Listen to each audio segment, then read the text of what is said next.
e thash edhe në fillim, është shkundja e sistemit, është tërheqja e vëmendjes të opinionit ndërkombëtar.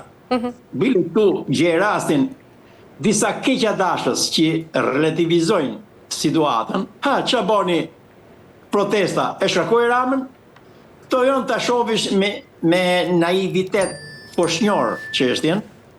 As me vend botës kur bëhet një protest, nuk është se shhyn zyrë edhe kapet drejtuesi politik dhe hiqet. Nuk ndodh as në Paris, as në Greqi, kur digjet flaka Athina, nuk ndodh as me vend. As në Shqipëri s'ka si ndodh. Kjo është keqadashje kur bëjnë këto lloj pyetjesh. Edhe keqadashjet nuk meriton as përgjigje. Por qëllimet edhe protesta sapo ishte me datën 10, i arriti qëllimit.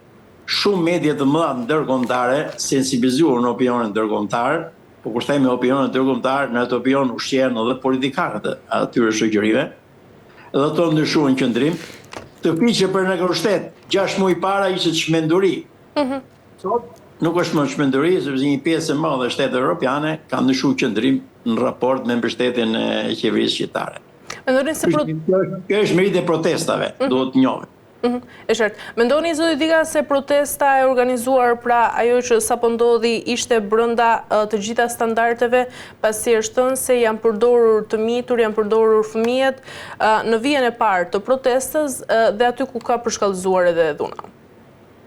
Shiko, po ta krahasojmë me protesta analoge që ka bë vetë majoranca që kritikon, kjo protest ka qenë shumë e butë.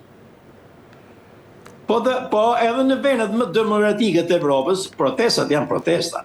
Po su shpreh një lloj zemërimi me djegjen i kazani plastik, me atëherë çfarë protesta? Dhe këto mendojnë proteste me karafila të bardhë, me trëndafila, edhe me shishe parfumi, po nuk janë protestat dhe shumë. E qartë.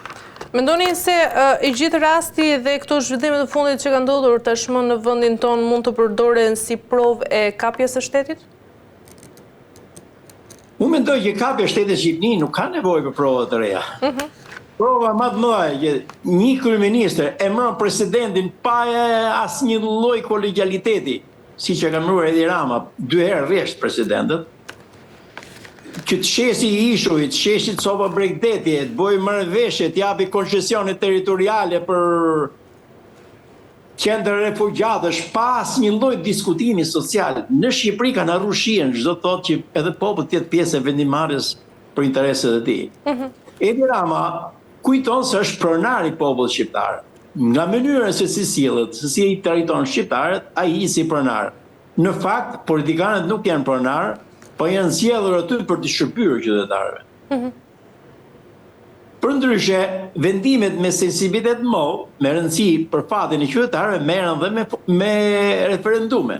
Shqipni, shumë analist ja kanë harruar shihen fjalës referendum, nuk dinë ta përkthejnë shqip për vagi. Në kohën e qeverisë Partisë Demokratike u bë një referendum dhe humi. Sali Berisha atëherë dhe i njofti dhe respektoi. To janë prova që mu më japin nder të pranoj që janë mbështetës i Partisë Demokratike. Po ku ka gabime, natyrisht duhet them, se po si ja thesh unë, kush do e thotë. Zoti Dika, për të rikthyer sërish tek protesta, mendoni se protestat e organizuara tashmë nga Partia Demokratike janë vetëm për qytetarët dhe për të vendosur drejtësinë tashmë në vendet e quaja, apo ndoshta për mbijetesën politike të opozitës duke parë edhe zhvillimet e fundit? Shiko, çdo opozit në botë, kur bëhet rotacioni politik, është aty që një ditë do mori pushtetin. Po thënë nuk jam për këtë, nuk është i sinqert dhe nuk thotë vërtetën. Por që u protesta, u boga për t'i dhënë karrige opozitës dhe për të që kanë karrigen, kjo nuk është e drejtë. Në programin elektoral që pati Partia Demokratike, pjesë e cilës u bërë edhe unë si kandidat, ishte i shkëlqyeshëm. Vendet dorë tek pensionet, vendet dorë tek çmimet e karburantit, vendet dorë ke minimumi jetik, vendet dorë ke politikat afatgjate për rikthimin e gjakderdhës sociale që Shqipërisë i kanë ikë 1 milion bi dhe bia. Kjo është një gjë shumë e dhimbshme. Me këtë ritëm Shqipëria pas 20 vjetësh do të jetë një fatkeqësi e madhe. do të shohim më shumë Bangladeshës se shqiptarë në Shqipëri, mas 20 vjetësh. Por nuk vjenon për këtë punë. Unë nuk pretendoj për karrige, s'kam as si pikë dëshirë të jap karrigën as njërit as tjetrit. Por ama jemi bindur duke heqë nga qeverisja këtë bandë të papërgjeshme që e kanë menën vetëm të pasuron dhe të vjedhin, çdo lloj qeverie që do vi, do jetë më mirë se këto. Pastaj, qeveria teknike nuk presupozon ardhmën e Partisë Demokratike. Presupozon një qeveri neutrale të kryej kushte dhe të jenë vetë qytetarët të vendosin. Nëse nuk pëlqejnë Berishën, pëlqejnë një tjetër, burim të respektojmë cilin do që të vendosi populli shqiptar me votë lirë. Por Shqipëria është vrarë dhe vota lirë.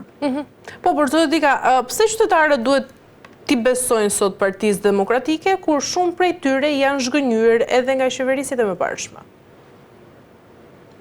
Shiko, edhe unë kam pas vrejtje për qeverisit e mëparshme, por them drejtën, deri këtu, zullumi kur është shumë larg. Zullumi që kanë bërë qeveritarët e Partisë Demokratike. Unë ne ngriheshim kundër të një qeveritari të Partisë Demokratike kur merreshim vesh i gruaja vet ka hap një lokal. E qushim korrupsion shumë madh. Sot nuk bëhet fjalë fare për lokale. Lokali sot numërohet graticel.